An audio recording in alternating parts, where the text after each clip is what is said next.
My next guest is the father of a sixth grader who was inside the school when the shooting started. He penned a Twitter thread that begins, "There was a shooting at my son's school today," where in real time he writes about the visceral, gut-wrenching process of learning that there has been a shooting at his child's school. Steve Hawley and his son Nate join me now from Highlands Ranch. So thank you two so much for being with me, and I can't even begin to imagine what this is like for you. And Steve, I have to start with you because, just being honest, I had reservations about you bringing your 12-year-old son on a day after this shooting, and I just want you to tell me why you felt so strongly about him being on national TV. What do you want us to know about your son?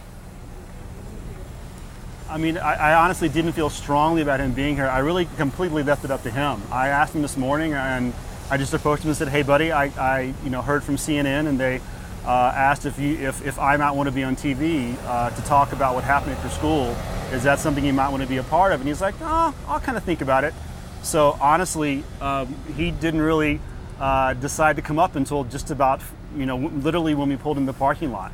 But I do feel it's important to not only hear from the adults from this, but also, maybe more importantly, to hear from the kids. All right, so Nate, how are you doing? I'm doing okay. It was incredibly scary during it, and at least half the kids in my class broke into tears when it started happening. It was incredibly scary, and their teacher had us hide in the closet. Oh. Can you, I would have been so scared, and can I just say you are so brave to be standing there with me today, and I am in awe of you. Can you take me back to yesterday and tell me what happened? So I have sensitive ears. So they shot out the doors, and I heard the gunshots, and I just kind of froze. And then the siren came on, and our teacher and somebody started cracking a joke, and the teacher told them to shut up, and then she had us hide behind her desk. And when the shooter got closer, she moved us into the closet. I was hiding in the corner, and they were right outside the door. I had my hand on the metal baseball bat, just in case, because I was going to go down fighting if I was going to go down. Then you were going to go down fighting the... with a baseball bat. Nate, and again, how old are you? I'm 12. 12. Steve? Yeah. Can I talk to your dad just for a second? I mean, this is your child. Yeah, thank you. I will. Steve, I mean, I'm sorry, forgive me. It's just to hear your precious child describing holding a baseball bat and hearing gunshots in the window. Mm-hmm. How do you process that?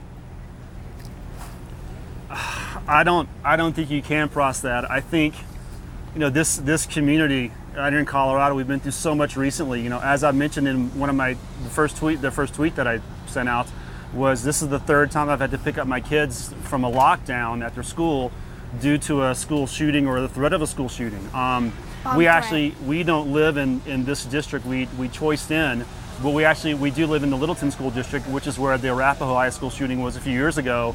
And a dear friend of ours lives across the street from us, and she was a teacher there. And we have another dear friend of ours who lives in the neighborhood. So it feels like this just, for whatever reason, continues to happen out here. And enough is enough. We need to make a change, and we need to do something, or else we're just going to continue failing our kids. The fact that my 12-year-old has to tell you that, and everyone else, that the situation that he went through. I certainly couldn't have done it when I was his age, and my wife and I, we've been on the verge of tears since, so we're just still trying to process this. When you're processing it, when you're sitting there at the gym, which became what's known as the Family Reunification Center, right? And so that's where all the parents go, yes. And that's where you're waiting for information on your son. And you are there yesterday for 5 hours. And so many parents can't even begin to comprehend what that must feel like, hearing names called out, wanting to know if your child is alive, and the not knowing. Mm-hmm. Can you try to put that into words for me? Yeah, I mean, I hate to use the word lucky. We were blessed in the situation that from the moment I heard something was going on until the moment I heard from Nate was quite literally seconds. My other son goes to school in a different school district, and our carpool called and said, "Hey, do you want me to pick up your other son because of what's going on at STEM?" And I thought, sure, free ride, why not? And yeah, that'd be great, thank you. And then I went on to Twitter, saw what was happening, and almost immediately my phone rang, and Nate had borrowed a friend's cell to give me a call and let me know what was going on. And I just told him to be brave, and told him that I loved him, and told him that his mom and I were on our way. When we arrived at the center, it actually wasn't chaotic. We walked in with another father who I believe had heard from one of his children, but not from the other, so he was worried. And then his wife actually pulled in, so he ran to be with her. When we got into the gym, there are over 1,800 students here, so just imagine the parents of 1,800 students in this small gym, all wondering what's going on, meeting each other for the first time, or for the, having been lifelong friends. And so we were just all kind of trying to gather as much information as we could. So most of us, all of us, were on our phones, just trying to figure out what's going on in social media and trying to parse out what was fact from what didn't sound to be true. Of course. And I want to go back to your little man. Nate, I want to end with you. I got a couple more questions for you, okay? Okay. Yeah. Oh my gosh, I'm in love with your child. 2 questions. One, do you feel like, did you practice for yesterday? Did you feel like what you had practiced for was kicking in? Can you reset the question? Sorry, it's pretty loud out here.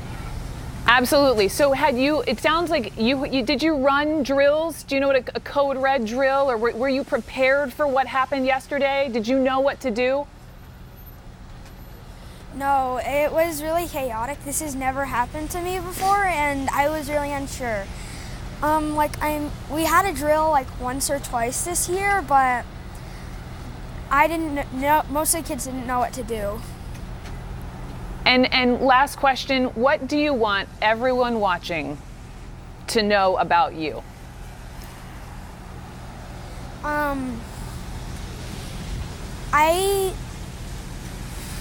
That's a hard question. I don't mean to stump you. Can I just have to think about that?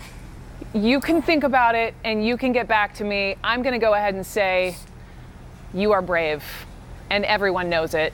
Thank you. Nate, thank you. Nate and Steve, what a moment. Thank you guys both so much. I am so glad you are A-okay. And just a reminder to everyone watching, this was the 35th school shooting since the fall. This is a crisis. You heard that, child.